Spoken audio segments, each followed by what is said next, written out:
because you can easily give a kickback and get away by anonymizing this kickback. Para 53. So it is also astonishing that if the government's arguments is to be accepted that no one except SBI has the details about donors, then that would mean that the Election Commission, Government of India, Enforcement Directorate have no access to the list of donors unless some alleged criminal offense is already being investigated and they have specific information that money has been routed through electoral bonds. This means that it is easy for electoral bonds, which are in the nature of bearer bonds, to be used for corruption, money laundering, and violations of FCRA and illicit contributions to political parties. Such is the effect of the impugned amendments that even subsidiaries of foreign companies which have never carried out legitimate business in India can now secretly funnel hundreds of crores to a political party. The corporates also do not have to disclose to whom they have made their contribution in the balance sheet. The bonds are fashioned in a way that the money could secretly pass several hands to reach the ultimate beneficiary political party, thereby creating further layers of opaqueness and potential for money laundering. Now, this is important. According to a business standard report dated 21/6/2023, that is page 766, your lordship may not, page number is not given, volume 766. We've got the page number over here in para 55, you've given the page number. Right. Vedanta Limited, a multinational mining company headquartered in Mumbai, donated 457 crores. So this is one company from whose returns we have been able to see that they donated 457. They disclosed in the stock market in the last 5 years to political parties through these bonds. Vedanta's donation only for financial year 23 was 155 crores, which was higher than 123 crores donated in financial year 23, according to the stock exchange disclosures by the company. It is interesting to note that in financial year 23, Vedanta Limited had been declared as the preferred bidder for various mining licenses, namely Bicholium iron ore block in Goa, something bauxite, some coal blocks in Odisha, and in Chhattisgarh. While various newspaper portals have reported that Vedanta is facing severe financial crisis, it is under a lot of debts, it is still donating hundreds of crores. The same raises severe concerns regarding the fact as to why such high donations are being made when the company is under debt. An investigative report by the International Investigative Group, Organized Crime and Corruption Reporting Project, a global network of investigative journalists titled Inside Indian Energy and Mining Giant Vedanta's Campaign to Weaken Key Environmental Regulations, revealed backroom lobbying between Vedanta and Union government, where key environmental regulations were modified in favor of Vedanta, who had been an important donor to the BJP. Two entities linked to Vedanta subsidiary, Bhadram Janhit Shalika and Janhit Electoral Trust, gave a combined 43 crores to the party between 2016 and 2020. So this is what I was saying about electoral trust. There is some transparency, though not full transparency. This electoral trust was created by Vedanta. So the donations from just one of these trusts. We'll continue after lunch. Yeah. We'll continue. I'll finish in an hour. Now, by 3 o'clock, I'll try and do it in about 15 or 20 minutes. You've made your point, really. Now, what remains? There is about democracy, the effect on democracy. Half an hour. We'll give you half an hour now, 1:30. I'll give some time. Finish by 3 o'clock. I'll definitely finish by. I'd like to wrap up this side by 4 o'clock today, so that then we can put the others in. So, Bhushan, rather than reading your submissions, you can formulate your submissions. Yeah, all right. I'll finish in 45. Yes.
The next point you want to make, Mr. Bhushan?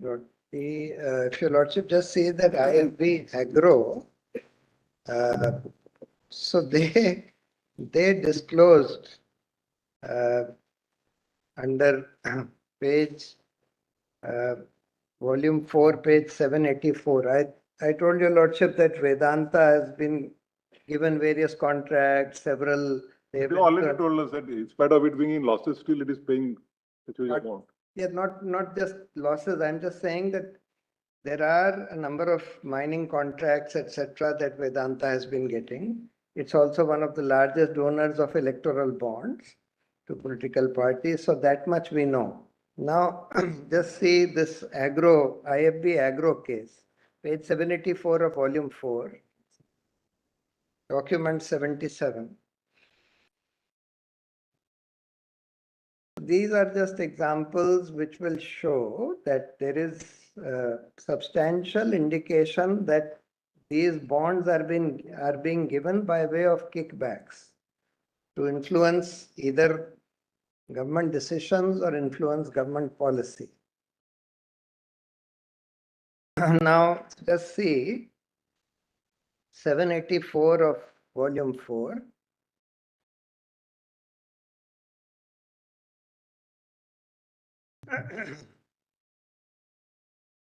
This is a disclosure made by this company called IFB Agro Industries Limited under the LODR requirements of SEBI. It says, we write in continuation of our earlier letters to the stock exchanges wherein we have intimated about excise related issues being faced by or affecting the company. The board of directors in its meeting dated 31st March 2022 considered such issues and in the best interest of the company and all its stakeholders decided to approve contributions to political parties by way of subscription to electoral bonds in one or more tranches aggregating to not more than 40 crores in financial year 22-23.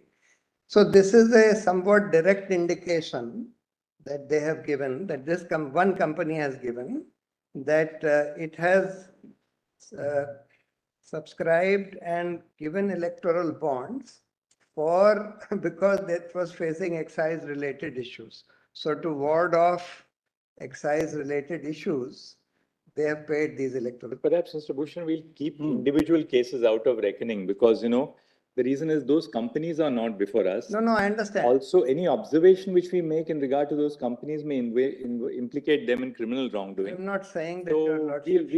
we'll take it as a sort of an illustration by you to buttress your argument. Of course. The constitutional argument can't rest on that. Yes, it is an illustration. Also, as a matter of first principles, they are not before us. I understand.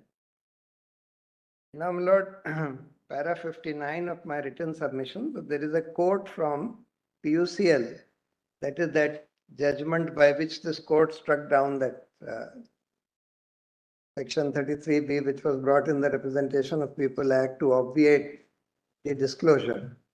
Now, this is actually a quotation from given in that judgment from the National Commission for Review of the Constitution, review of working of the Constitution. This says, high cost of elections and abuse of money power. One of the critical problems in the matter of electoral reforms is the hard reality that for contesting an election, one needs large amounts of money. The limits of expenditure prescribed are meaningless and almost never adhered to.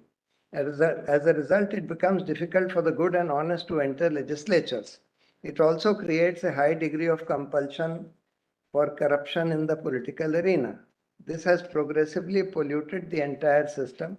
Corruption, because it erodes performance, becomes one of the leading reasons for non-performance and compromise protection.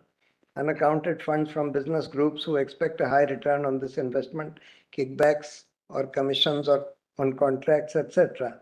No matter how we look at it, citizens are directly affected because apart from compromised governance, the huge money spent on elections pushes up the cost of everything in the country. It also leads to unbridled corruption, and the consequences of widespread corruption are even more serious than many can imagine. Electoral compulsions for funds becomes the foundation for the superstructure of corruption. And then, my lord, there is a quote from Subramaniam Swamy. That's what That we need not read. It's about corruption in politics and yes, elections. and that corruption actually erodes everything in a democracy. And then in the supplemental judgment, page 34, Justice Ganguly's judgment, he clearly and directly says, today corruption in our country, para 81, today corruption in our country not only poses a grave danger to the concept of constitutional governance, it also threatens the very foundation of Indian democracy and the rule of law. The magnitude of corruption in our public life is incompatible with the concept of a secular socialist democratic republic. It cannot be disputed that where corruption begins, all rights end. Corruption devalues human rights, chokes development, and undermines justice, liberty, equality, fraternity, that are the core values of our preambular vision. Therefore, the duty of the Mr. court is Bhushan, that actually, we can go to your last point, which is that this is a subversion of democracy. Yes, yes, yes. We will read your judgments. We have all the Yes. judgments now. How Yes, would you all actually these conceptualize it? How would you Judgments are conceptualize it? noted. So, my lord, the argument is That's your third is and last. electoral bond, yes. If your lordship sees, the third argument starts at page 36. Now, if your lordship first looks at the quotation that I have given from the Law Commission's report at bottom of page 36. This is the Law Commission's report on electoral reforms, and this comes just before the electoral bonds were introduced, March 2015. So there's a quote from there. First is the undeniable fact that financial superiority translates into electoral advantage, and so richer candidates and parties have a greater chance of winning elections. This is best articulated by the Supreme Court in Kanwarlal Gupta versus Amarnath Chawla, where there's a quote from that: money is bound to play an important part in the successful prosecution of an election campaign. Money supplies assets for advertising and other forms of political solicitation that increases the candidate's exposure to the public. Not only can money buy advertising and canvassing facilities such as hoardings, posters, handbills, brochures, etc., and all the other paraphernalia of an election campaign, but it can also provide the means for quick and speedy communication and movement and sophisticated campaign techniques, and is also a substitute for energy in that paid workers can be employed where volunteers are found to be insufficient. The availability of large funds does ordinarily tend to increase the number of votes a candidate will receive. If therefore one party or individual has larger resources available to it than another Can you individual. formulate it like this? Yes. Maybe your submission will be like this, that a party in power Yes. is in a much more vantage position to secure a greater amount of funding through the electoral bonds Yes. because of its ability to dole out a quid pro quo in the form of government contracts or government leases or licenses or concessions Or policy changes or policy changes or which will giving, benefit that particular industry. or warding off excise issues, etc., etc. So there are all those. All those And favors. all those favors. Yes. And by therefore concentrating the allocation of electoral bonds to the party in power, this is a very important source of perpetrating power, and therefore it is contrary to democracy. Yes. In fact, I think that could be the formulation, yes, really. today, money is universally recognized by the Law Commission, by various bodies, including judgments of this court, that money power or the very unequal use of money power erodes the concept of free and fair elections or a level playing field in elections, etc.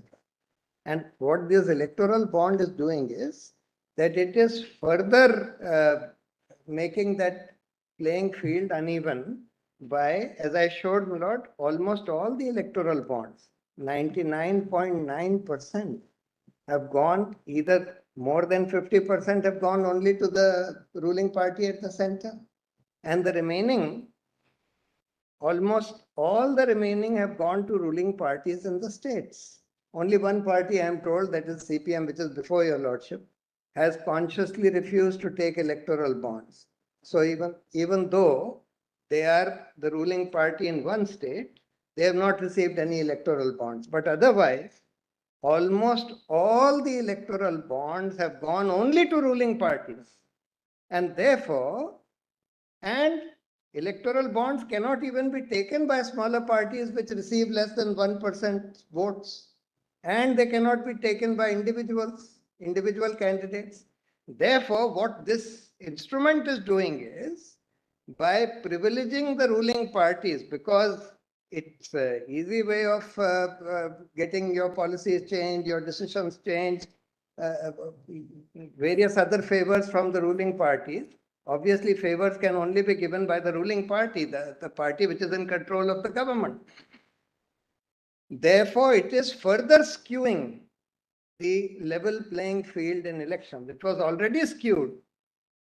But instead of setting that right, in fact, my lord, there should have been a limit on the expenditure of political parties. Instead of doing those things or saying that political parties and candidates should only take money and spend money through banking channels, is doing exactly the opposite with electoral bonds. It's allowing, in fact, my lord, there are a large number of companies which do not have so much black money. They have only white money. In the erstwhile regime, prior to the electoral bonds, Yes, a corporate entity could make contributions as well. yes, yes, It was 7.5% of your profits. yes. But they had to The difference- disclose. That's right. That's what I was coming to. The difference there was that you had to duty to disclose, so that by your disclosure, there can be a public scrutiny into whether this is really a quid pro quo for any benefits that you have received in Right. terms of government contracts, Right. licenses, policies, concessions. So there are two So separate donor- arguments resting on this, my lord.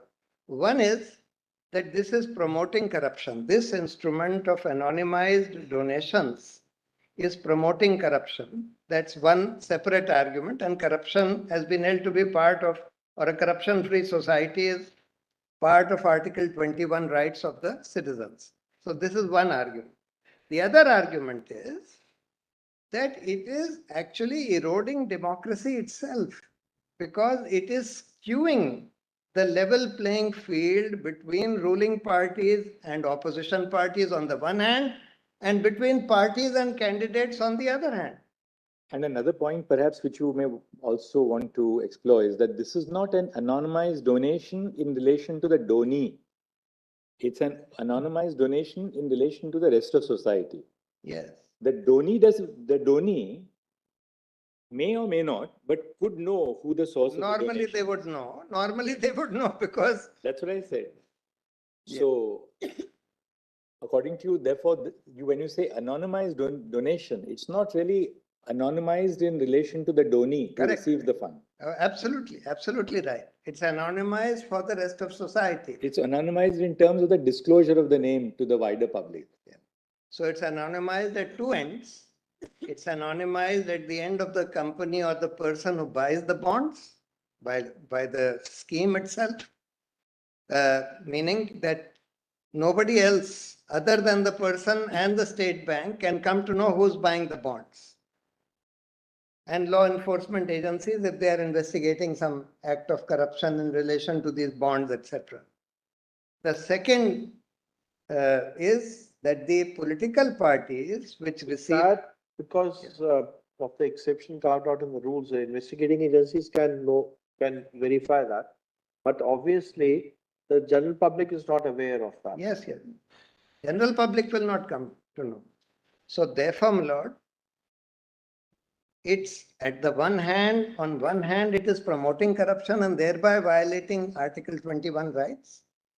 And on the other hand, it is skewing the electoral system in favor of the ruling parties and in favor of parties vis-a-vis candidates, further skewing. But Mr. Bhushan, even if the earlier regime was there, Yes. the donations to the ruling party will be always more sizable in number compared to the non-ruling party. True to some extent, yes. They would be more sizable in number, but I am saying that here, So whether we have this system or the earlier system, so here you are giving kickbacks. Earlier, Earlier system also it could have been, but at least the donor and Tony, they had to make the disclosures. there you could be prosecuted. If you had given donations to a political party who in turn had given you some favors by way of mining contracts, etc., you could be prosecuted for corruption. But now, because nobody will come to know as to who has donated, whether you have received some quid pro quo, etc., therefore, it is promoting corruption, it is privileging. And if your lordship will see that now virtually all the donations or most of the donations are coming by way of electoral bonds. So therefore, and the bulk is going to the ruling party. At And the in the, center. in the case of a company, Yeah. now even the shareholders will not be told Yes. who you are contributing to. Correct, correct, The shareholders will only be given Yeah. the net result correct, that we have contributed as a company 250 crores this year. correct. Shareholders now have no access to who you have contributed that amount to. That's why in that Justice Chagla's judgment, that Tata judgment, they said that, yes, we are allowing you to change your memorandum because you are permitted, but you will have to advertise in the newspapers saying where and to whom you have donated. And they said that we are doing it because they have come to us with permission to amend the memorandum, but other companies may have already this provision in their memorandum or in their articles that they can donate to political parties. And therefore, at the end, they have cautioned that we are now advising Parliament to bring in a law which will make it mandatory for public disclosure. Of course, even earlier in the regime, citizens could find out who has donated to whom, because even when companies donated to particular parties, they were still obliged to maintain accounts and disclose their accounts in the company website. But ordinary citizen is not expected to be able to go through all the websites of all these 23 lakh companies to find out who has donated to whom, etc. Therefore, they said in that judgment that we are placing this condition upon you that you disclose it by way of advertisement to the public. And they said that because this requirement is not there for other companies who may already have political donations in their articles of association, therefore we are now advising Parliament to bring in a law to make this disclosure compulsory. Now, instead of doing that, we have gone exactly in the opposite direction. That we have now anonymized to the public even that possibility of coming to know from the returns of these companies who has donated and to whom, because that has been removed. So therefore, my lord, my submission is that this will destroy democracy. It's already, my lord, our democracy was almost a money game. It had become a money game.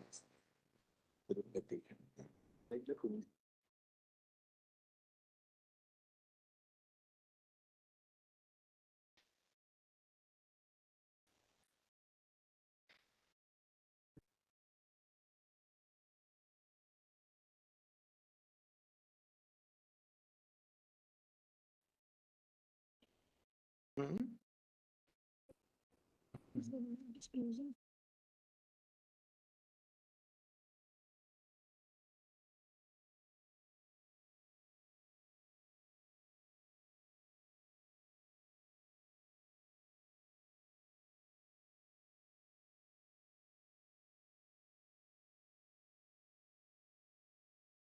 Got your third point also. You made your point.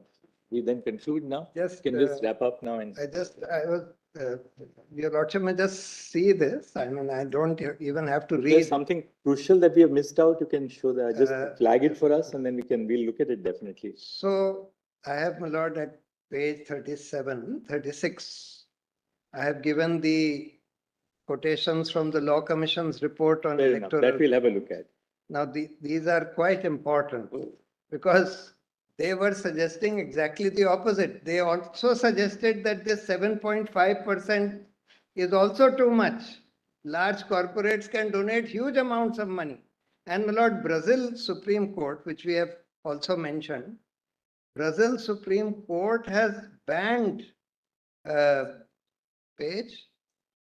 Para That may 73. have its own consequences in terms of source of collection of money. Pardon, Lord? That may have its own consequences. Because election funding is a major issue. It's not something very simple, Yes, yes. complicated issue. So. Anyway, we have understood your. So what is happening as a result of this is, as it is, my lord, the reason why elections became a money game, which is mentioned in all these reports, whether it's Law Commission or the Constitution Review Committee or various judgments of this court. One of the reasons is, my lord, that we have first passed the post in our system at two levels, when we vote for our candidate and then when we select the government. First past the post is that only that candidate who receives the highest number of votes, even if he gets only 30% vote, becomes the sole representative of that constituency. Second first past the post is only that party or coalition which has a majority gets the whole government, and the rest of the opposition, even if they have 49% seats, gets nothing. The result of these two first past the post system is that when you vote for your candidate at the time of elections, you are not necessarily voting for the candidate or the party that you consider to be the best. If you feel that that best party has no chance of winning, you don't want to waste your vote. So then you say, all right, these are the only two parties which have some chance of winning or forming the government.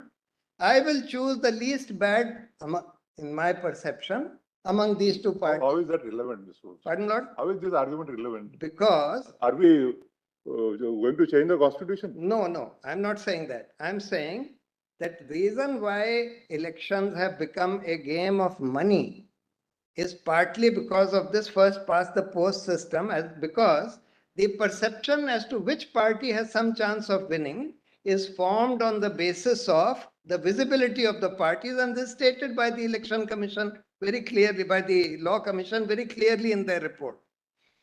That visibility is a function of money, because with money you can advertise, you can put up hoardings, billboards, you can have paid workers, you can do everything with money. Today even rallies are organized. All right, I think we'll wrap up now, Mr. Bhushan.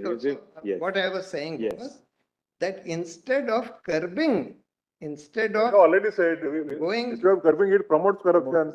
It interferes in free and Thank equal.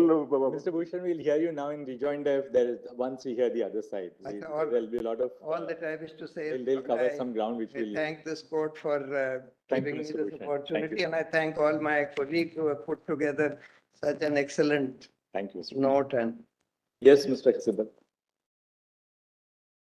Because my learned friend has with great perspicacity placed the points before your lordships, and I will not repeat them. Whereas let's, in 4, 5, 7 minutes, let me broadly tell your lordships what my submissions are. Whereas your lordships must assume as a given that capital and influence go hand in hand.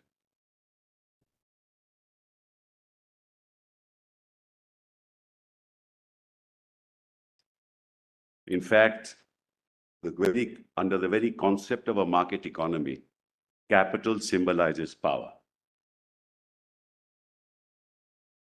And it may be in any sector of the economy, as it is in politics. The more capital you have, the more power you have. That's number one. Point number two, the electoral process must be such that it must provide a level playing field to all participants. Fair and free elections, or free and fair elections, is the basic structure of the Constitution. Concept number two. Just a second.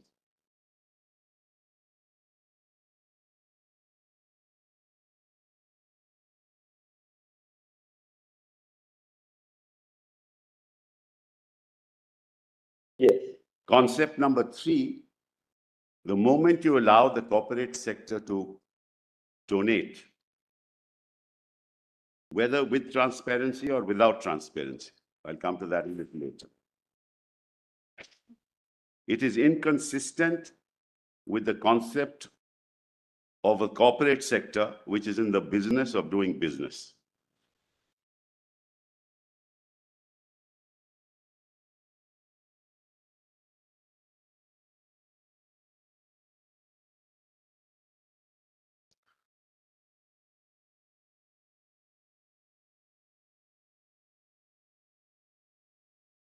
You have a memorandum of association which tells you what the objects of the corporation are.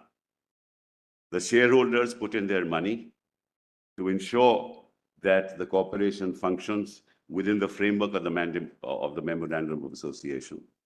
Now you give the power through an amendment of this nature to allow shareholders' money to be used inconsistent with the memorandum of the association.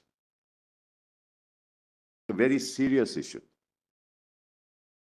And without consultation and without the consent of the shareholder.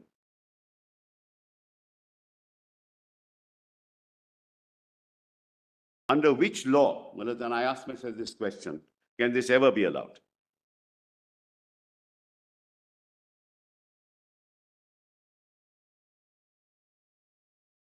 I buy shares in a company.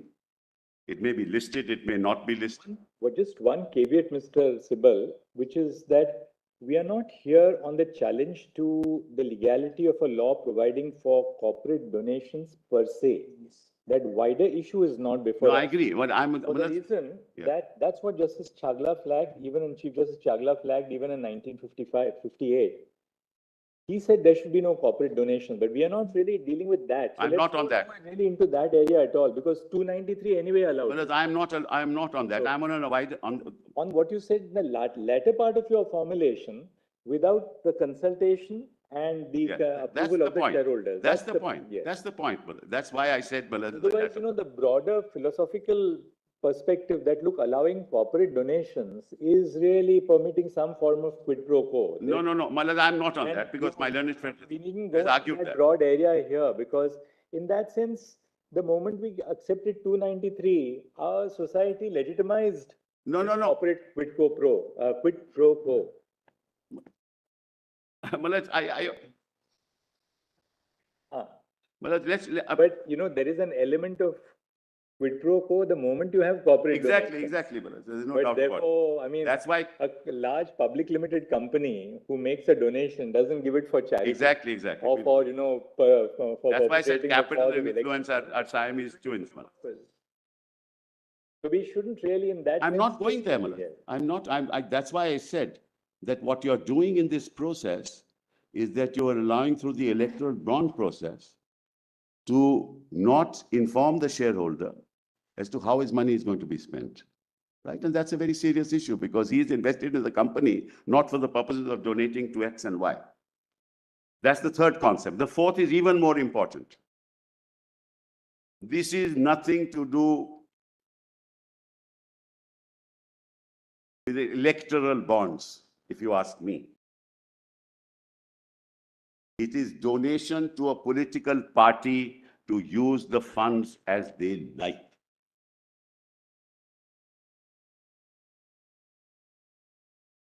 The nomenclature suggests electoral bonds means this is for the purposes of the election.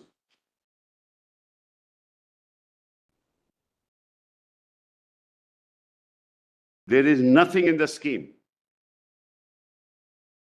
There is nothing in the scheme which connects the donation made to the participation in the electoral process. Nothing. It is a means for political parties to be enriched.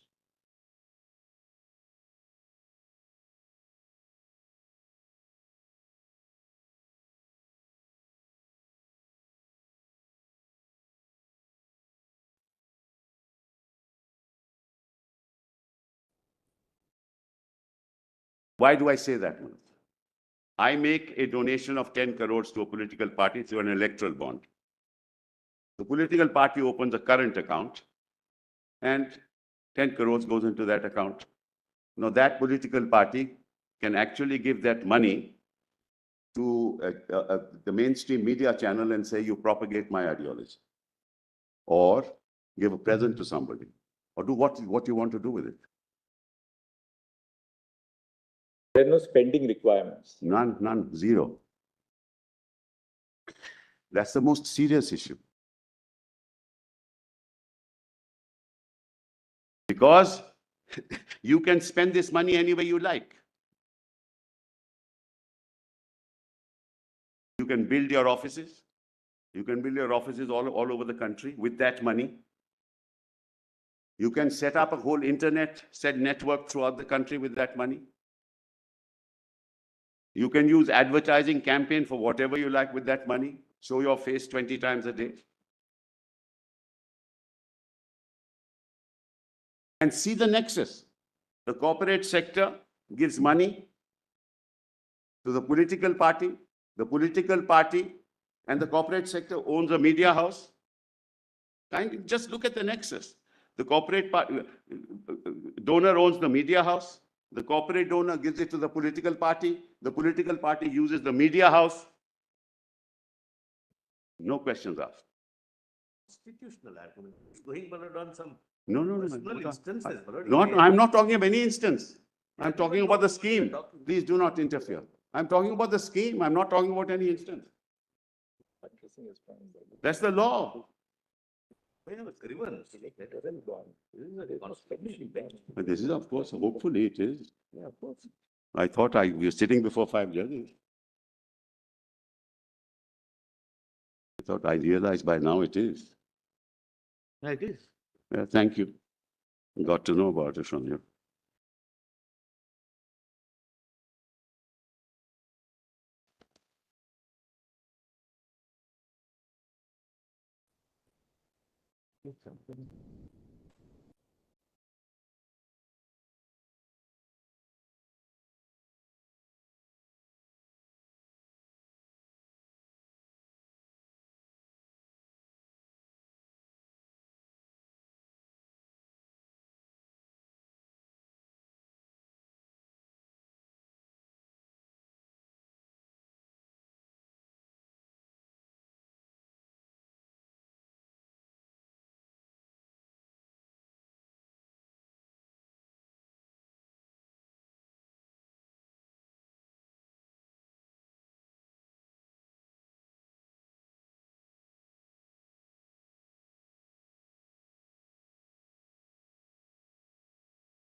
The Article 14 argument. Yes.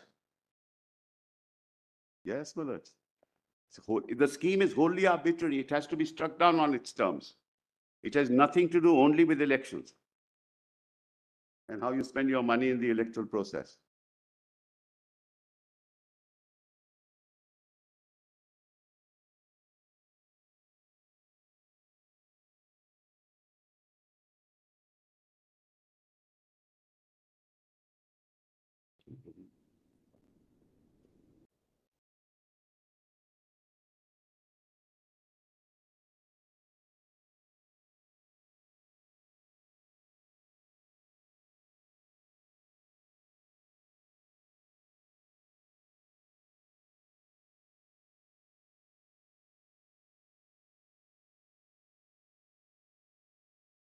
Now, let's kindly have a look at volume 4 and PDF 142. These are FAQs, Mullah, that were asked with the scheme from the SBI. 142. 140. Yeah, first I'll show you, Mullah. 130. 138. This is a given, Mullah. Actually, I need not even mention this. At 138, the question is, what is the minimum and maximum limit for donation The minimum amount for donation is 1,000. There is no maximum amount. 138, Mr. Sibal, Question, Millet, Act 31. 31. Yeah. Just note it, Millet. We Lordship know, you know about it Yeah, already. that's okay. Now come to 142.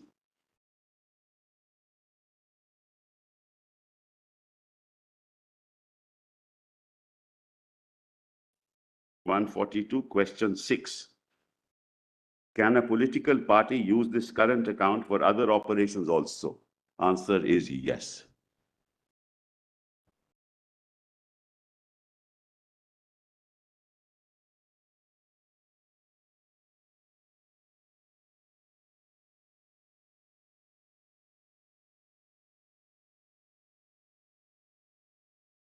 Next question is 9. Can political party close this current account after the election? The account can be continued for normal banking operations. However, if required, the account can be closed at any time by the political party.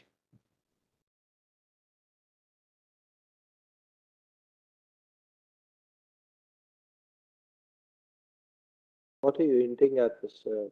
I'm sorry? What are you hinting at? That Mullah, can you you misuse? close the account, that's the end of the matter, Mullah. you get the money, close the account, but That's it, and then you spend it the way you want.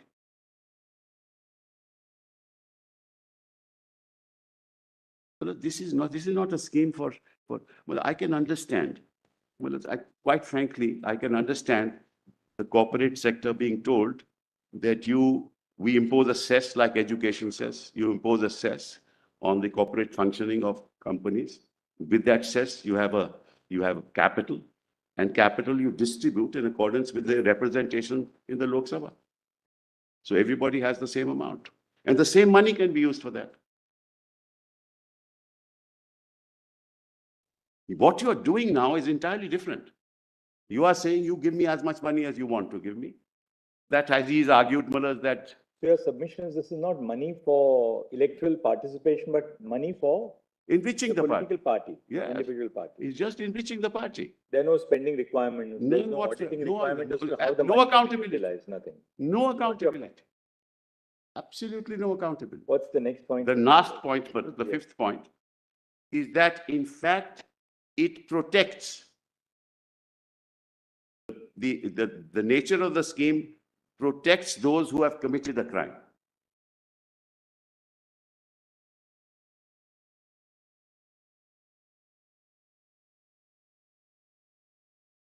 I'll give you an example.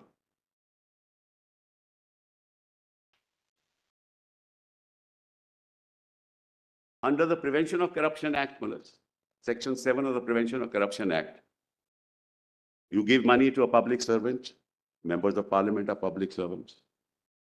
Many members of the political party who are in the fray are public servants.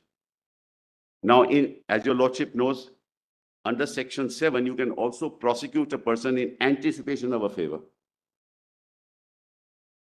not just having granted a favor. So you give a donation, no questions asked. You get a favor. You cannot correlate one with the other. And I can't prosecute you.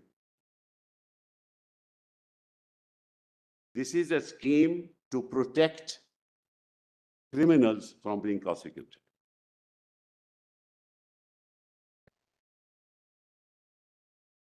Just read Section 7 with me. Of the PCI. Prevention of Corruption Act.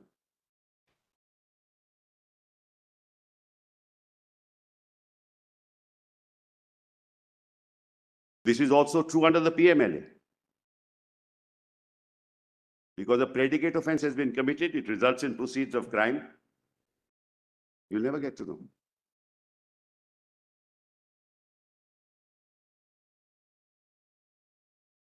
Rather than furthering the rule of law, it stymies it. That's the other Article 14 argument.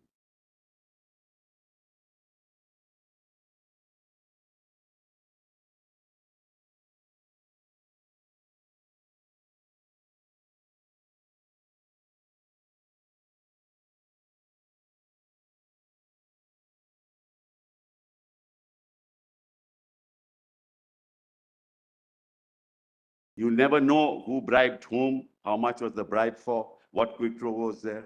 You never get to know. That there is quid pro quo, Malaj, is in my first submission. That capital and influence go together. Malaj, nobody can doubt that proposition, Malaj. So in effect, through this scheme, you are trying to protect those people. Where the source of the money is, my learned friend has argued. I don't want to repeat anything that he has said.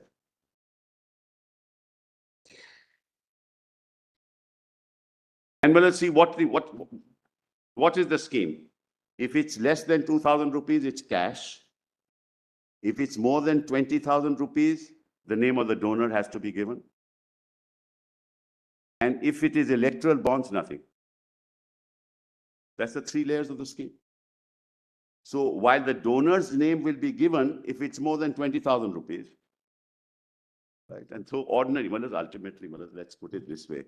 This constitution is for the citizens of this country to participate in the election. The corporate sector is not a voter. The citizen is the voter. The citizen is entitled to contribute. If he gives more than 20,000 rupees, his name will be there. The corporate sector, who is not a citizen, can donate 10 crores, 100 crores. His name will not be there. What's the rationale for that? I, as a citizen's name, it will have to be disclosed. So, is the corporate sector being granted a privilege over a citizen of this country? That privilege of anonymity? How is he more privileged than a citizen who is at the heart of the Constitution of India? How is he being given a preferential treatment? Why? Because you want to enrich yourself through this scheme. And enrich yourself because you're in power. The opposition may be in power in a state. They will also enrich themselves. This is not political. Because all business will actually be attracted towards this scheme because this is one way of getting access. I just pardon me, Maharaj, for saying so from personal experience. If people donate, Maharaj, we know who is donated. He will give me a call and say, sir, I want to come over. I will hear him. But if I don't know his name, who is donated, Maharaj, I won't listen. How many calls will I answer? So you get access, straight away you get access. And all this anonymity that we're talking about is really not anonymous. Because the person who donates will go and tell him orally that I gave you such and such money. This is the amount I gave you, 100 crores. Only he will know that he gave. The anonymity would exist only if it was truly fungible. That's right. In which case, if it's truly fungible, like a demat account, in which case, you give it to, say, the election Then it's commission, anonymity.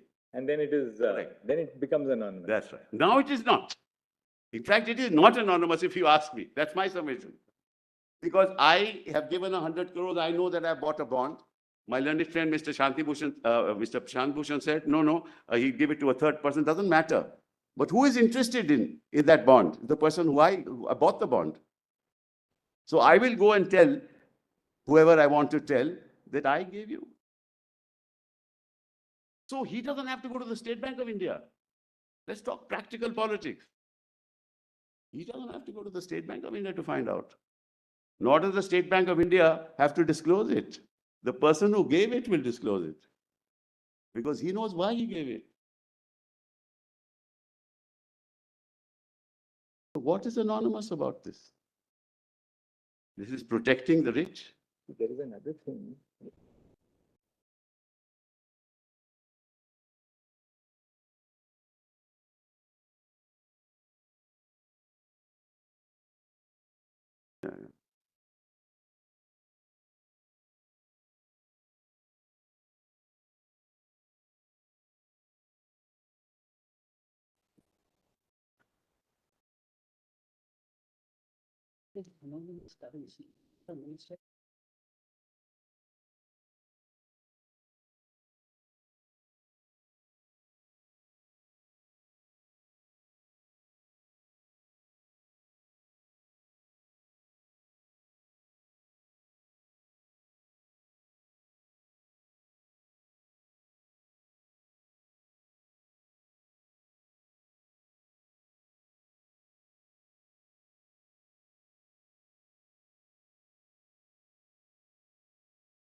issue which we were just discussing, on which perhaps the learned attorney may give us an answer, but since Mr. Sibal is on his legs, we will just put it to him, Mr. Attorney, and Mr. Solicitor, you can also, in your turn, you can answer.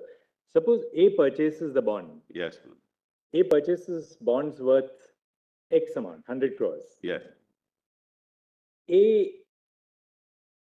is only the person who's been put up to purchase the bond because That's that awesome. A has a KYC, etc. yes, yes, yes, A has to only physically hand over the bond to B, yes, right? Who's in, or B gives it to C, who will in turn give it to a political party. correct.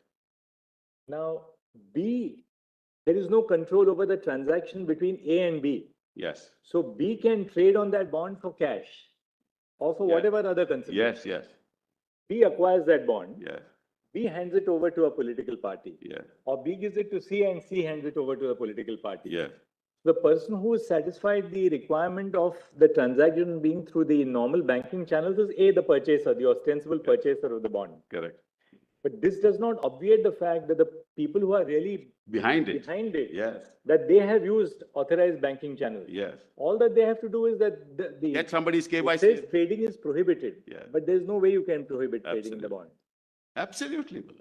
B doesn't have to buy the bond from No, he A doesn't. through official banking no, channels no. because there is no record of any transactions in the bond. It Yeah. just goes from hand to hand. That's right.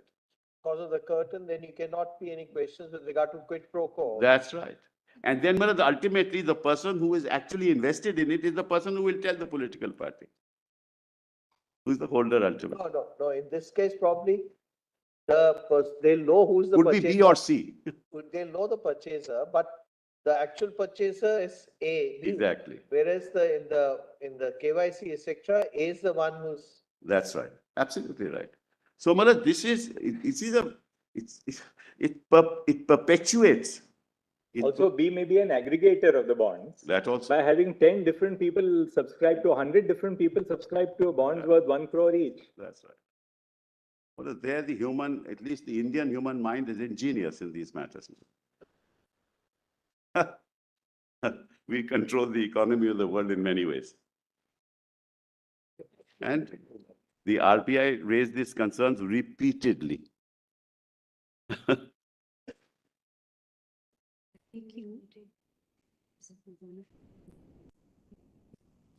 This is, we must show that.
Now look at question C, frequently asked questions FAQ, page 138. Question number 36. 128. 138, question 36. My lord has that? Who is the bona fide owner of the electoral bond? PDF 138.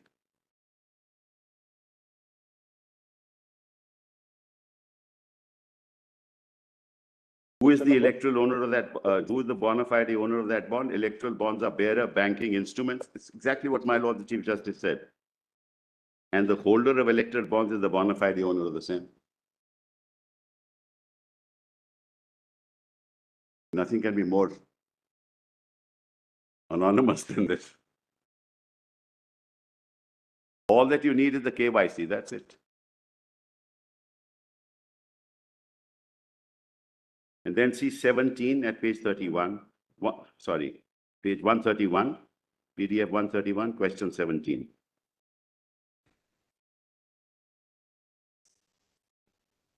Can electoral bonds be purchased multiple times by the same applicant? Yes.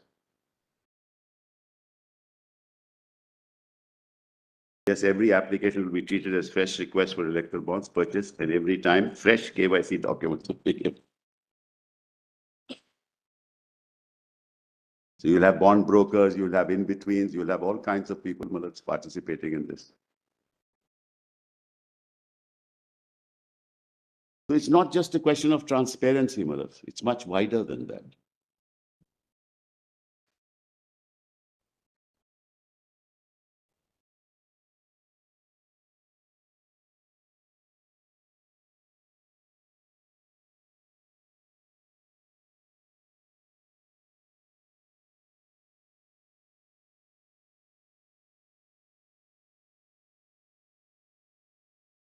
Last of all, Malak, if I do not know these facts, if I don't get to know the name of the donor, I don't get to know the transaction, I don't get to know the possible direct or indirect quid pro quo, I can't participate in democracy.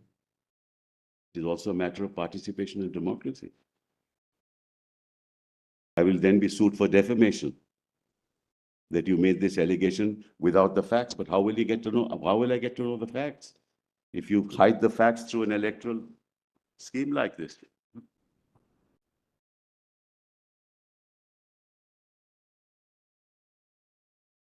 I can't raise questions in Parliament.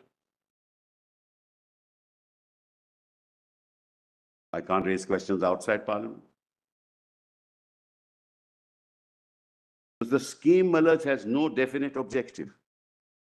If it were a definite objective of funding through the corporate sector, the process of election without funding a political party, I can understand. You can have electoral bonds to fund the election process. But what you're doing here is you're funding a party. It's different.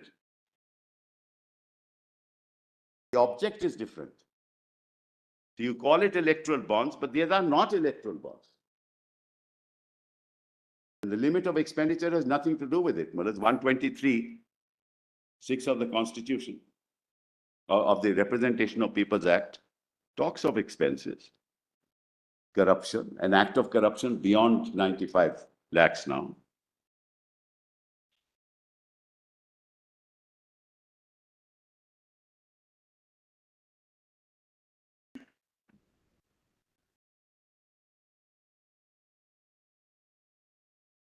So the larger issue that your lordships will have to consider that this is no part of participatory democracy at all.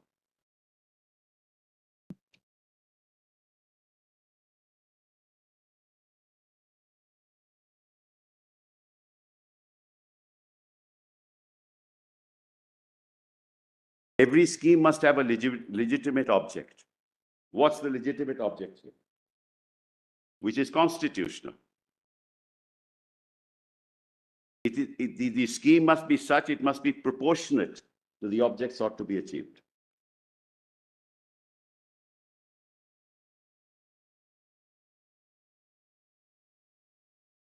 And the underlying principle under the Constitution is free and fair election, which is a basic feature of the Constitution. How are you serving these three purposes, Malak? You are serving none of these three. No legitimate object because it is not limited to the elections. no proportionality because it's unlimited, and no free and fair elections because my learned friend has shown to your lordships how heavily it is loaded towards the party in power. So you are creating a non-level playing field through the electoral bonds. And that's violative of 324.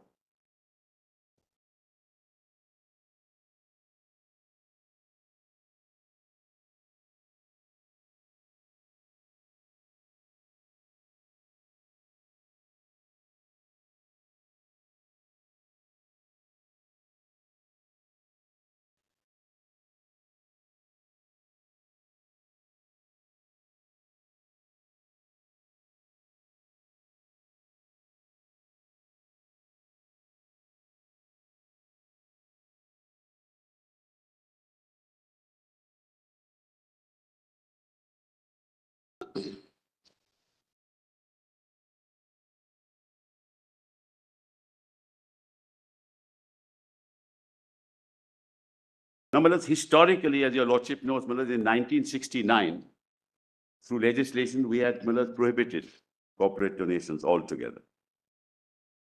And then 1985, Malas, through an amendment, we said, okay, the corporate sector can donate, but only to the extent of 5% of the average earnings in the last 3 years, 3 financial years. 5% or 7.5%? I'm sorry? Initially 5%. Whereas 85 was 5%. Then through an amendment, it was 2013 Act, it was changed to 7.5.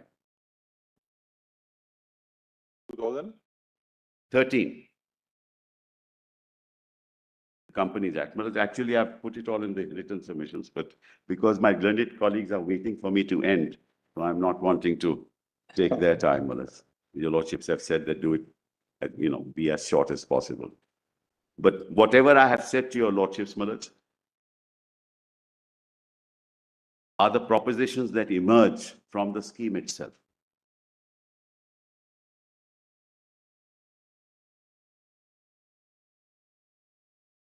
Mr. Sibbal's submissions are in which volume?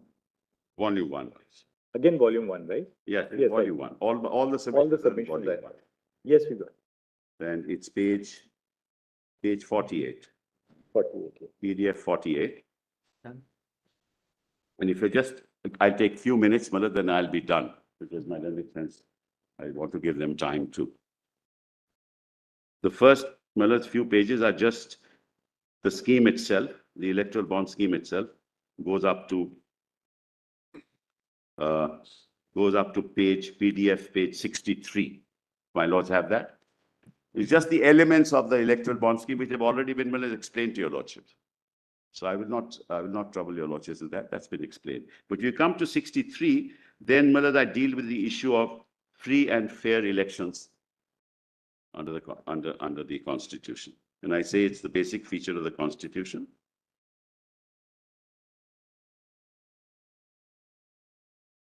And it's now recognized that para 15, Malad, I say, as will be developed below, any nature of funding that is opaque and that seeks to hide the source of funding is contrary to the spirit of free and fair elections, which is part of the basic structure. That's the transparency argument, plus the free and fair in the context of which, in the context of my submissions before your lordships now. Then election is a vehicle of representative democracy. I've given judgments, Malad, page 66, and then para 17 at 66. Is the constitutional mandate of free and fair elections under the principle of universal adult franchise is the central pillar of our democratic culture.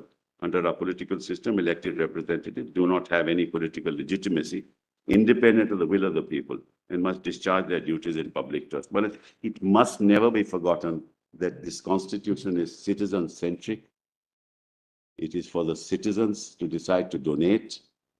If you want corporate funding, then that corporate funding must be for the electoral process. It must not be for political parties. Otherwise, it will not be free and fair election.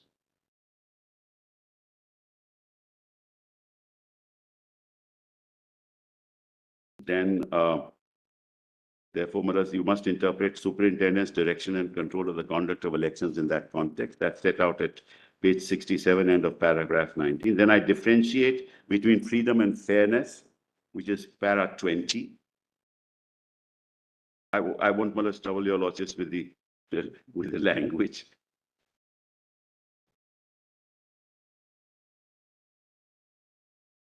And para 24, I say economic power at page 68.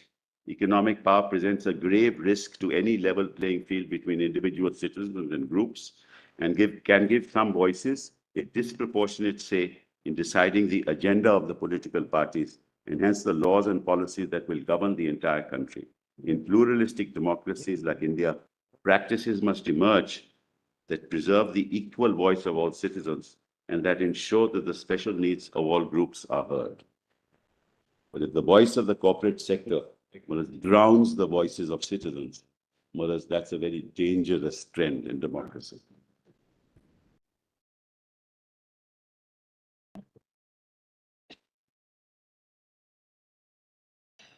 Then, Justice Bhagwati's judgment in Kamalnath Gupta's case, let's leave that out.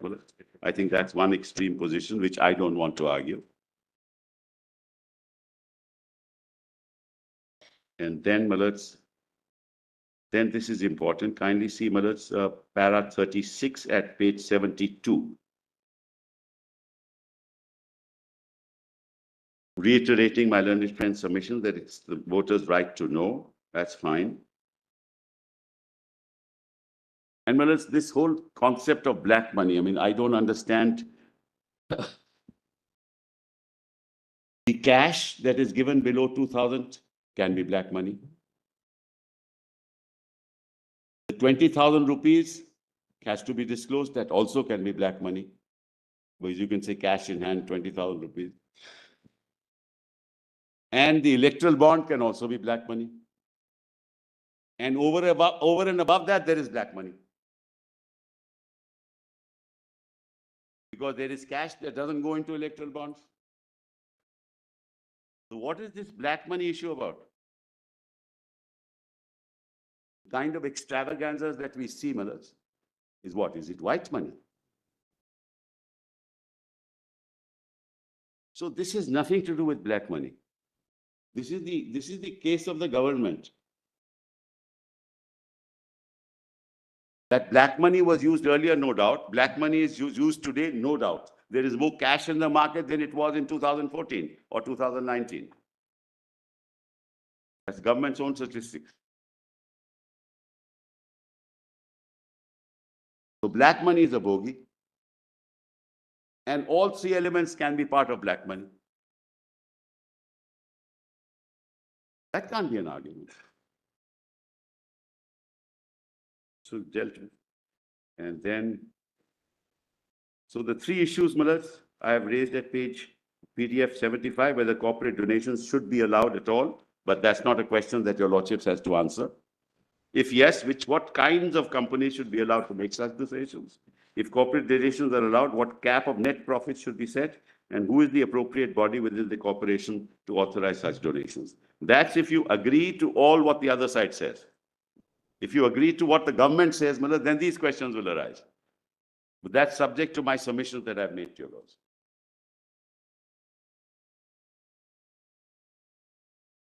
The shareholder argument, I placed there, paragraph 43, the objects of the company and all that, which I've already commented upon. Then I've given the history. Then 2013, my lord asked the question, the cap of 7.5, that's at para 47. And actually, there's a wonderful report of Justice Shah, I think at the Law Commission, which actually sets out the practices in all the countries, UK, US, Japan, Philippines, Australia, and Germany.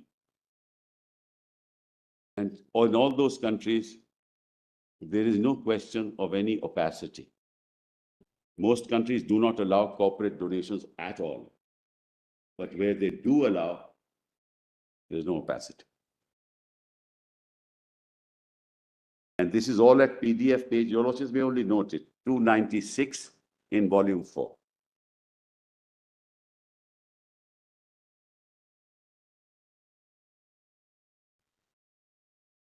Hmm? That my lord selected. Prashant Bhushan has covered.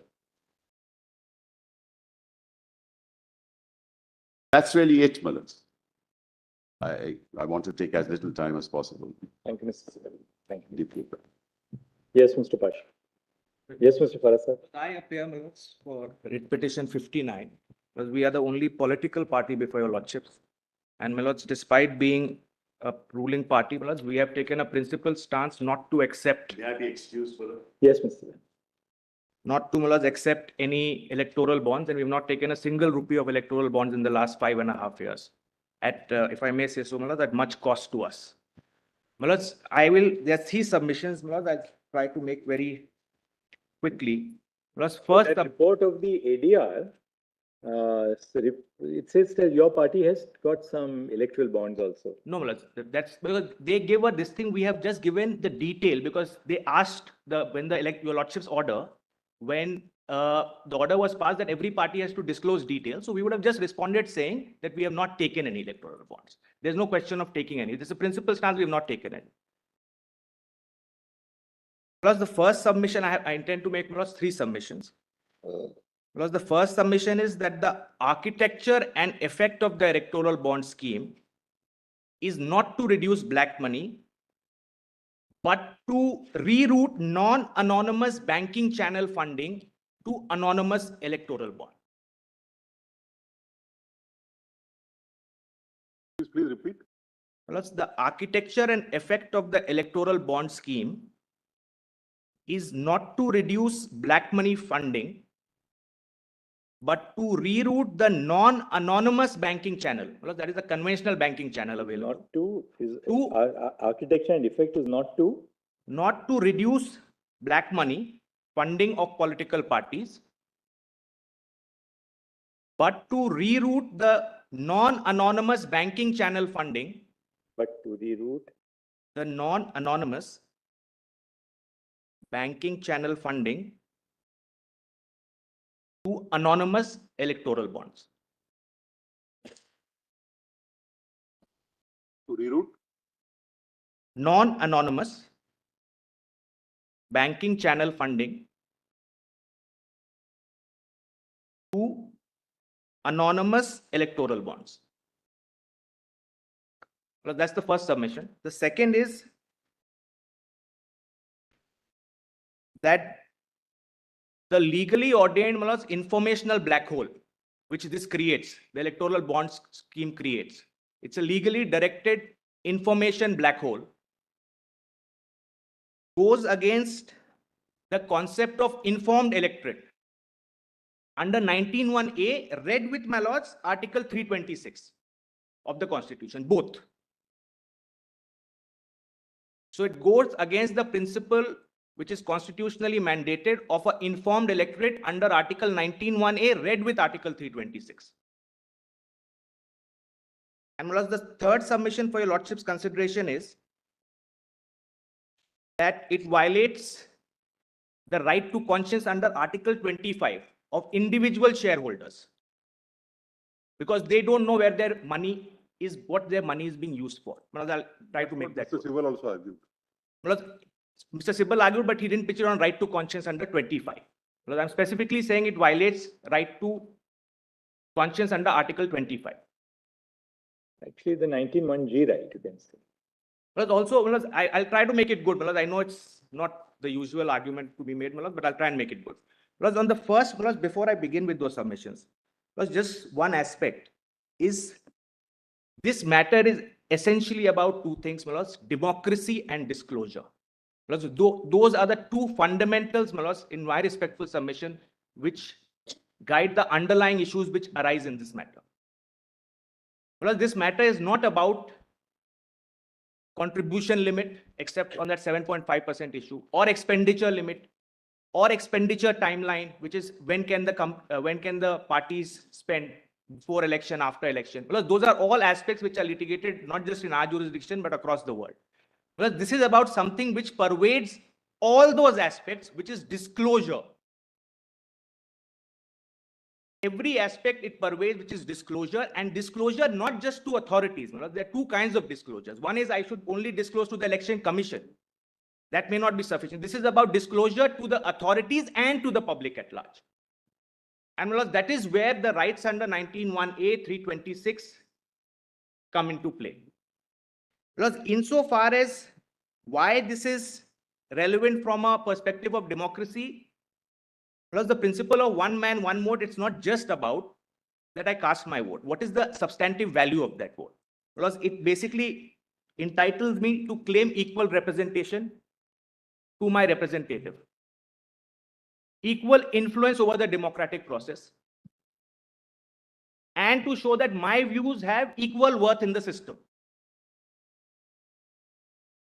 This scheme, Malos, possibly changes that by shifting the center of gravity from the elected public to somewhere else of the political discourse and influence without the public even getting to know about it. Malos, with that, Malos, I will enter Malos, the first submission, which is the architecture. Malos, what does this scheme do? Malos, this scheme effectively is an alternative white money channel which the government has created. There was already a disclosure-based channel, the normal banking channel, the RTGS, the bank draft, the check, which was available. So this is a new white money channel. What they have added is anonymity to it. By definition, therefore, it cannot be including money which would otherwise be black money. It can only deal with money which will anyways be white money, which a person can disclose as white money. Plus the function of whether a money is disclosed to a banking channel and therefore declared as white is not a function of what it will be eventually used for, whether to donate to a political party or something else. It's primarily a function, I don't say exclusively, primarily a function of two things. First, whether the money is legally obtained. If it's illegal money, I can't disclose it to a banking system normally, unless I'm trying to launder the money. And second, if I'm trying to suppress my income is X and I'm trying to show Y to save tax. Plus, this will not bring in any of that money which is anywhere in the black space, in the cash economy. So what does this do? By definition, what this will do is the existing white money which is in the system, which was being donated to political parties through the non-anonymous, fully declared route, it will shift that to anonymous electoral bonds. That's more or less the scheme of the architecture of the electoral bond scheme itself. And Malos, that is borne out by data as well. Now, your lordships will I'll try to bring Malos to the data straight away.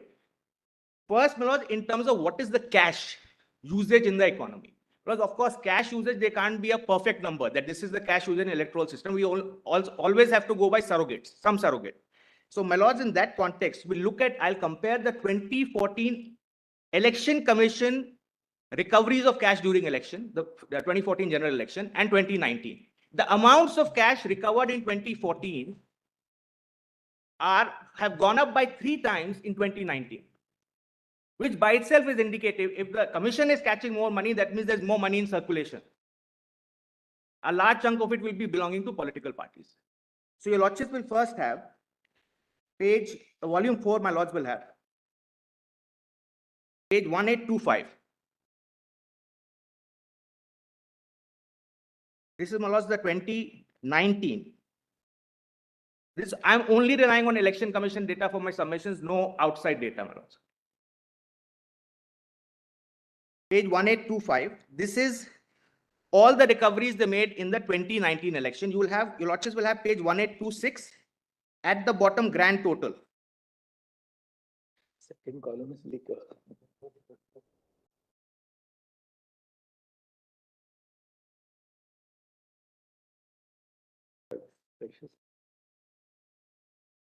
At the bottom allows a grand total on page 1826.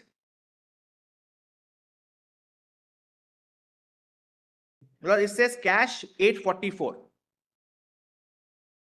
Lordships have that?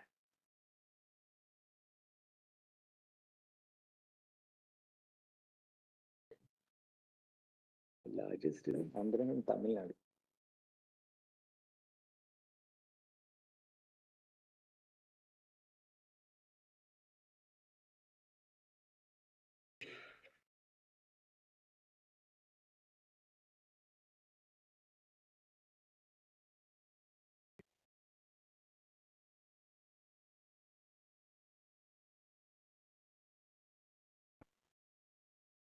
To the extent that cash is used in in the elections, maybe this will show that. So, my lords, But that's a limited extent. I agree. I'm grateful to my lords. We ought not burn that. So, my lords, my point is that cash can only increase, cash cannot be controlled by definition by this scheme. Because this scheme, let's assume, my lords, that cash was tomorrow even banned, for instance, by political party. Cash can still be used by political party. That's a reality, unless the cash economy itself ceases to exist. So this scheme, my lords, because I'm trying to meet the argument which is in support of the scheme by the union right since the beginning, including in their affidavits, that we are trying to transfer what is there in the cash economy into this. My submission is that is just not possible given the nature of this scheme. In fact, it's not possible unless even if you bar prohibition, even if you prohibit it, you possibly can't do it unless the cash economy itself ceases to operate, independent of political parties. So, Malad, that is really a red herring argument is my submission for your lordship's consideration. The argument of the other side on that is they're trying to experiment. If it is possible, they can do it. If they can wean away from the cash. So, Malad, That may not really cut, you'll- we can't say that the attempt should not be made or experimentation should not be. so, Malad, but what if it were to primarily impact the other side which was already being disclosed? So what's happening now is you have two channels, anonymous cash channel and anonymous banking channel. So what the white and the black channel are anonymous now. My submission for lordship submission consideration is this. There was earlier a black channel, the cash channel which was there, which needn't be disclosed, etc. Now you have created an anonymous white channel. So both are anonymous. And this is at the cost of only one thing, which is disclosed white channel. Well, I'll try to make that good. I'll try to, even through data, I'll try to make that good because we have the benefit of 5 years of operation of this scheme. Well, that's the benefit we have. So what's the impact of it? Parties which were getting 70 to 75% of their political disclosed contributions from check, bank, RTGS, that's the disclosed white channels, are now getting 20%, 15%. The electoral anonymous scheme has taken over at the cost of white channel. So my submission for your lordship consideration is this. It's not to attack the black money. It's actually to attack the white disclosed channel. And that's the actual impact as well of the scheme. And Mulaz, I'll just place the data and then Mulaz, I'll go to my next point.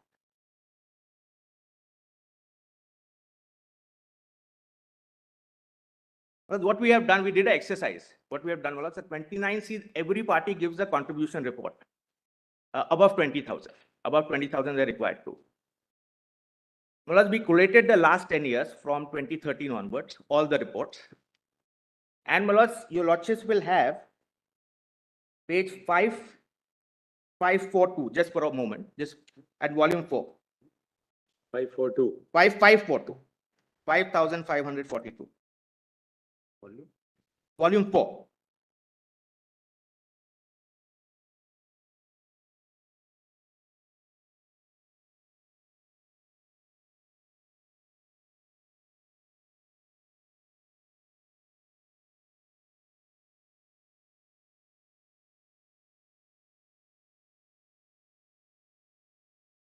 At 5543, this is formulas two parties, the two national parties I have collated. Well, the data is for all of them, but when I show the bar graph, that is for two parties, and I'll tell you lordships what we have done. 5543, your lordships will have. Lords have that. These are list of donors who given. That's right. So 20,000. from each of the list, we have taken all the list of donors, and it says against that, for instance, it says check number, DD, etc. Correct? My lords will have the first cash entry in this one is at 5553. That's less than 2,000. No, it's more than 20,000. Plus more than 20,000, you have to disclose whether cash or check. Either way, you have to disclose. That's the statutory requirement. 5553. Look at 153, serial number 153 in that chart. Some Mr. VV, 1 lakh cash. My lords have that? Page 5553. Yes. VV. So, Malaz, what I have done, Malaz, each entry we have added up for two largest political parties for 2 years to get the numbers, because there was no other way to do it. This is not information available in the public domain. This was the only way to do it. So we have added up each of the entries to determine what is the check amount which they were getting as a percentage of their funding in 2013-14, and what they're getting post-electoral bonds. And Mullahs, the net result of that, Mullahs, I've prepared a chart for your Lordship's consideration. The learned court master will kindly screen share that document which has been emailed. Yes, give a copy to the learned solicitor. Airdrop. Awesome.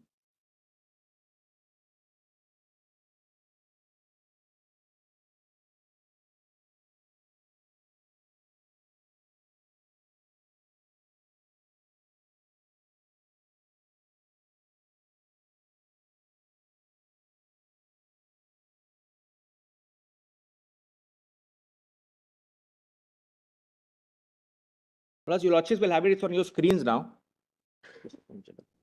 Plus, just the, if the learned court master can bring it down a little, just. Yes. Correct. Yes.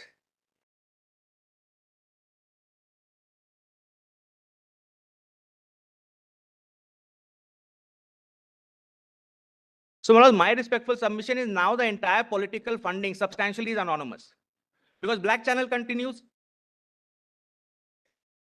Manoj, at the cost, if the objective is to have some kind of disclosure, at the cost of disclosed white money, if you are increasing non-disclosed white money, Manoj, that's what the real, your Lordships will have this chart, page 1. If the court master can just bring it down a little.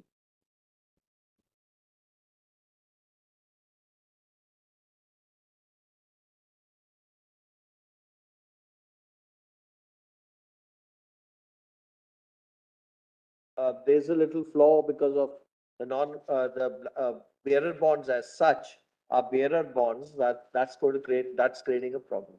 That's all. We have understood that argument. And Manoj, I'm making the argument solely to meet the union's justification of the scheme, which is that it's meant to bring in black money into the white system. My respectful submission to meet that is, it actually does the opposite. It takes away the non-anonymous white money and puts it in the anonymous kitty. That's my submission. That we already appreciate. That's right. So, Manoj, I am saying, therefore, to that extent, A, the justification is not valid, and B, for that reason, it's arbitrary as well. It doesn't meet even the stated justification. Because the determining principle, because one of the tests of arbitrariness your Lordships have stated is, it is absent a determining principle. Because here the stated determining principle is contrary to what the scheme actually does and intends to do. What it basically, according to you, does is that it brings into the fold. Earlier, what you had non-anonymized white money. That's right. Now that is replaced increasingly by anonymized white money. And that's the real victim or target of this scheme, not the black money. That's my respectful submission. Because black money will continue irrespective. That funding will keep on continuing. So now the two channels, both are anonymized, white and black. That's my respectful submission. That's the scheme. That's the real picture which this scheme does to our political financing, Manoj. That's what it does. All right. Yes. Plus, anything else now, Mr. Farad? Plus, just two short submissions. I will not labor them. Plus, the second point is your Lordships will consider that under Article 326, Manoj, there is guaranteed adult franchise. There's some debate on whether it's a right to vote or not, because the right to vote actually specifically vis-a-vis an individual voter flows from Section 62 of the Representations of People Act. But Manoj, it is definitely, it defines what an electorate is. 326 at a minimum defines what an electorate is. My Lord, we'll just have 326 for a moment.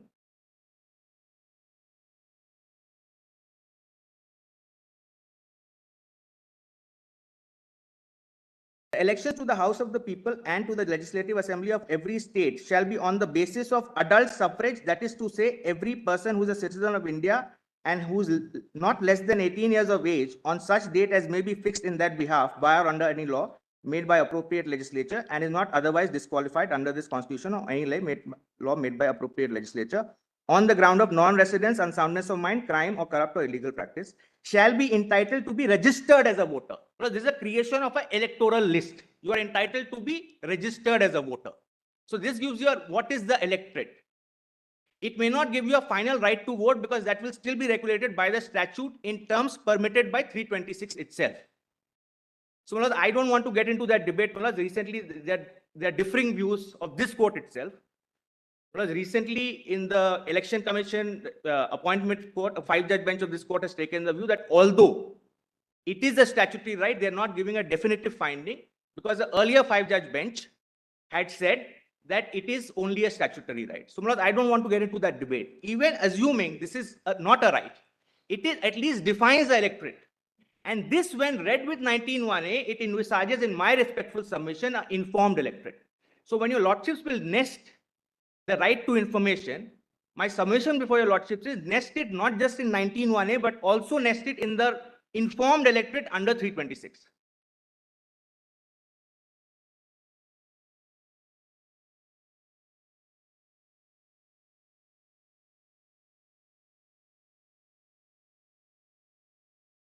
And what's final submission, the third and final submission. Plus, it impacts two kinds of democracy, this scheme. One is popular democracy and the other is shareholder democracy. The only people who are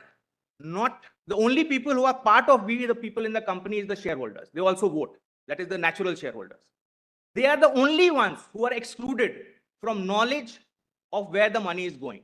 Already argued by Mr. Sitla. But just on one aspect, on that, I quite see that. Now, the shareholder, a share is a property of a shareholder. My property's usufruct is being used to fund a certain purpose. Well, this in my written submission, I won't take your lordships to it. But political views have also been recognized by this honorable court as part of right to conscience. I don't even know who my money is being used to fund for. A person with A conscience may not like a right-wing party. A person with B conscience may not like a left-wing party. It may infringe on his conscience to support his property to fund that party. So at least I should have a right to exit. I can't certainly manage the company being a single shareholder, but I should have a right to informed exit. I'm even denied that by blackholing the information from me. So in that sense, it actually violates the Article 25 right of a shareholder. I'm grateful for that. Thank you, Mr. Farasad.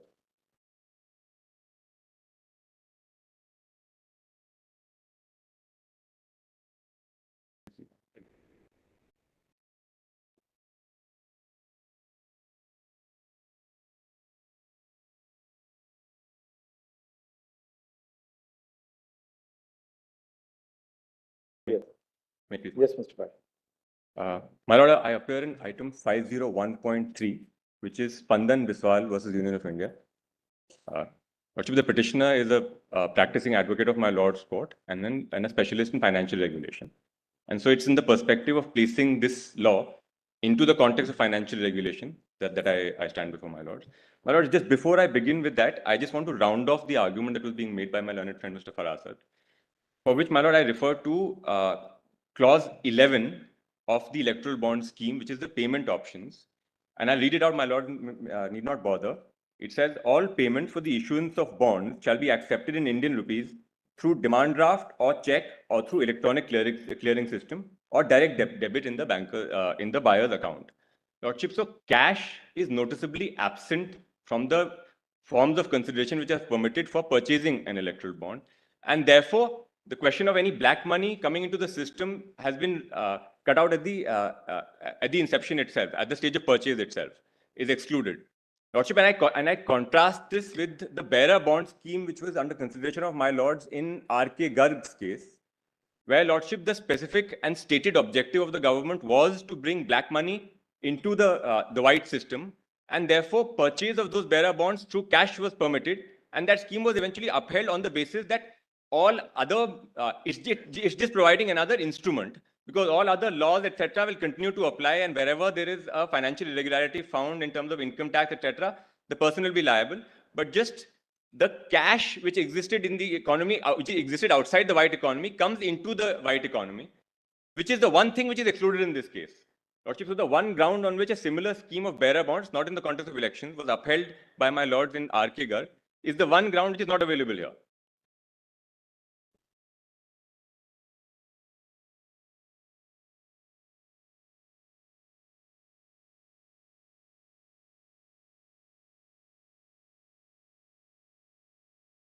Lordship, now my primary argument is that this electoral is it that the electoral bond scheme is manifestly arbitrary. And for that, Lordship, I will just read out the relevant few lines of my Lord's judgment in which the concept of manifest arbitrariness is defined. And Lordship, just by way of an aside, I wish to point out that it is commonly believed that the doctrine of manifest arbitrariness and the striking down of legislation on the grounds of manifest arbitrariness came into our system and became the law through Justice Nariman's opinion in Shaira Banu. Lordship, I feel that that is actually not correct because Justice Nariman was in a minority in terms of the doctrine when he expounded the doctrine.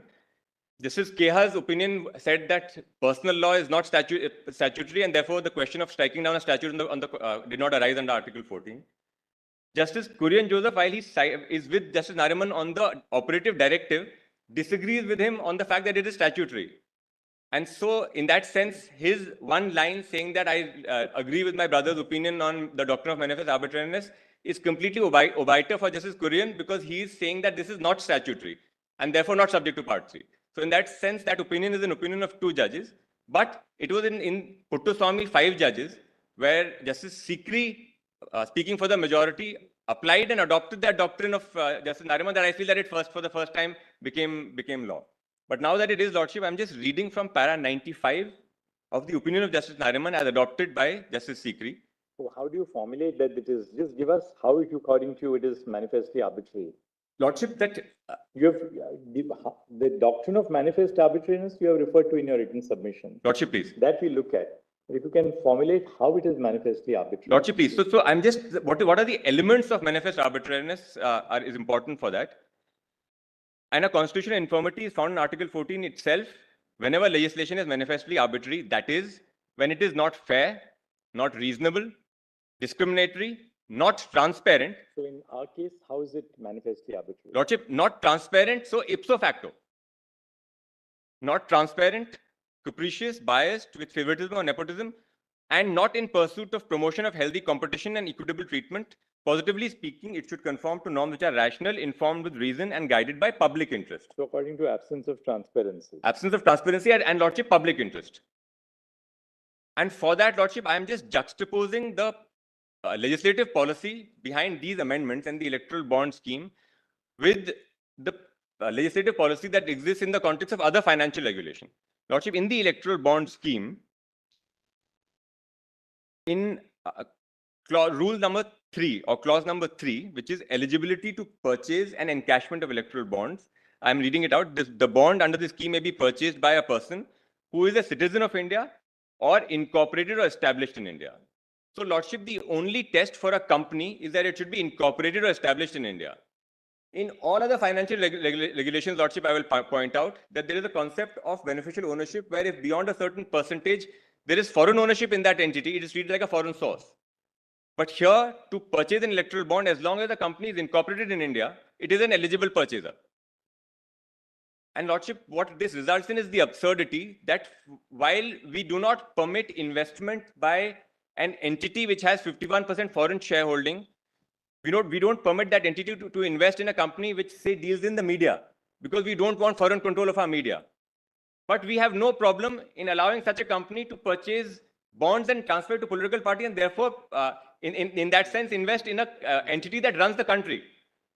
So, that's the absurdity that I wish to point out, Lordship, that in all financial regulation, the idea of control and beneficial ownership of foreign corporations and a different standard being applied to them is the norm.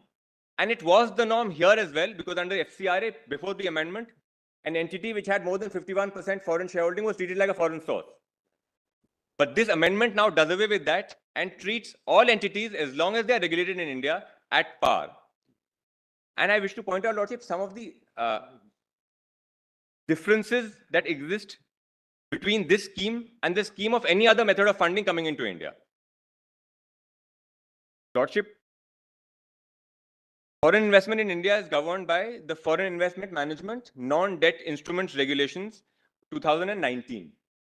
Lordship, which are at page 9047. Your Lordships made it clear in the morning. This issue is DTECT. This is not FCRA. I think it's under the impression that I'm dealing with FCRA. I'm talking about foreign exchange management. So I'm just placing this electoral bond scheme in the context of foreign. FEMA, they are twin arguments. That's not a twin. That's a FCR is a separate argument there, which is I'm talking about foreign exchange management lordship. So because in this context, when in Rule 3 it says that any entity incorporated in India may purchase electoral bonds. So by definition, a company with foreign investment is being allowed to purchase electoral bonds.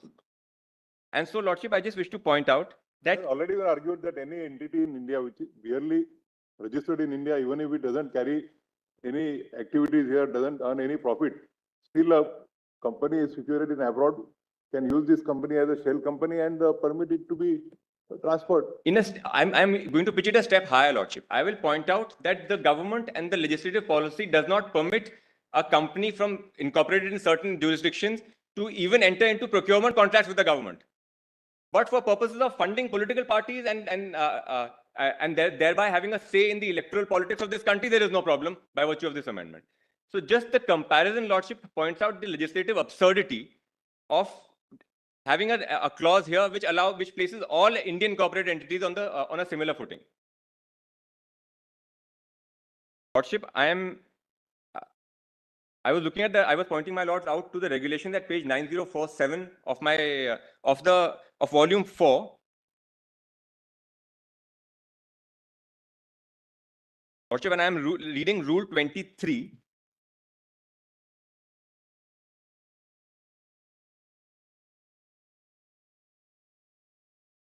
Indian entity which has received indirect foreign investment shall comply with the entry route, sectoral caps, pricing guidelines, and other attendant conditions as applicable to foreign investment. Which means that a company which has downstream foreign investment, which has foreign investment in terms of its downstream investments, it is treated like still a company which is a foreign investor for purposes of foreign exchange management. So, lordship, and hence the absurdity that there are certain sectors, for instance, which are prohibited for foreign investment, like atomic energy or defense or space. There are certain sectors which are restricted to foreign investment, like, for instance, media, where more than 49% ownership is not permitted. So this company can't invest in all of those sectors and in companies engaged in those businesses, but is allowed to invest in, or rather allowed to transfer its funds to a political party and therefore become a stakeholder and participant in the electoral democracy of this country. Lordship, I won't take my lords to those pages, but I'll just point out, my lords, to the master directions which are issued under this scheme at page 8850.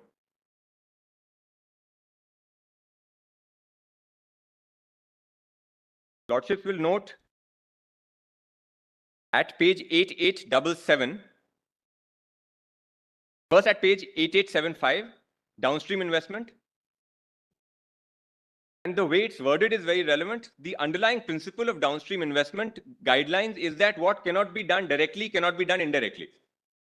So therefore, lordship, foreign entities are not being permitted to purchase electoral bonds. But an Indian entity with foreign investment, even if it's 100%, is permitted to purchase electoral bonds, which is prohibited in the context of business, but is permitted in the context of political parties.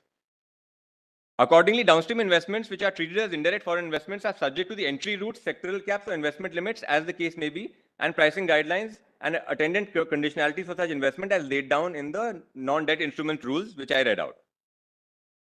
And ownership of an Indian company is the beneficial ownership of more than 50% of the equity instruments of such a company under this FDI policy.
Lordship may now take page 8900 of volume 4. What is the submission now?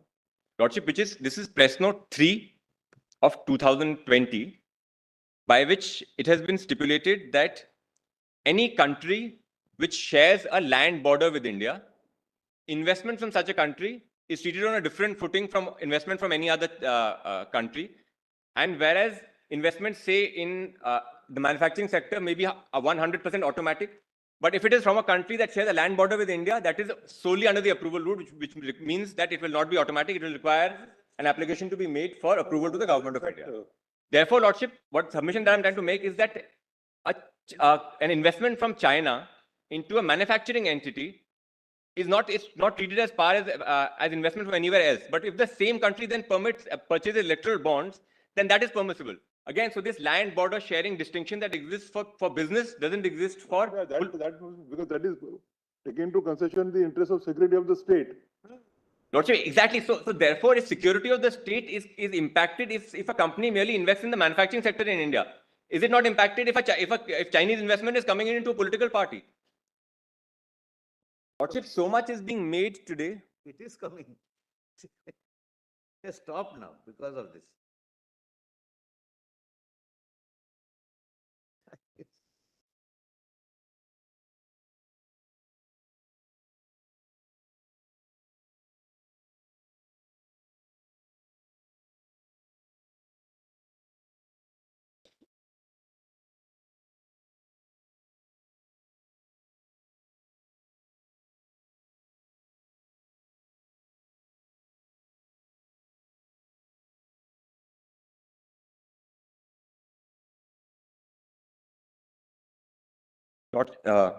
Lordship, so we are currently having this issue which is in the press of a news organization having received some fund from China. So Lordship, so by this standard, a country like China cannot invest into businesses in India except through a separate approval route where it is monitored and scrutinized. But a Chinese company can fund a political party and theoretically funnel millions of dollars into politics in India on a presumably, like my friends have already argued, a principle of quid pro quo. So Lordship, that difference in legislative policy for funds coming into India in any other context versus in the context of political parties manifestly arbitrary is my submission. Lordship, one or two more instruments I'll just point out to my lords. My lord may see page 8827. A matter of policy, really. Whether you are saying that a company in China, because China shares the land border, they cannot bid for a contract. But your case is here that they may have invested in electoral bonds. So therefore, we feel that there is a security threat if they bid for a contract in India, but we feel no security threat. They are in the realm of policy, That's But in fact, that is why policy is subject to the doctrine of manifest arbitrariness if it is so absurd, where it is contrary to public interest and where it is non-transparent. Thank you. We'll now tomorrow, at the most, Mr. Hansaria, 15 minutes for you and 15 minutes for Mr. Hegde now. It's for me. Just 10 minutes. I represent a regional party who had made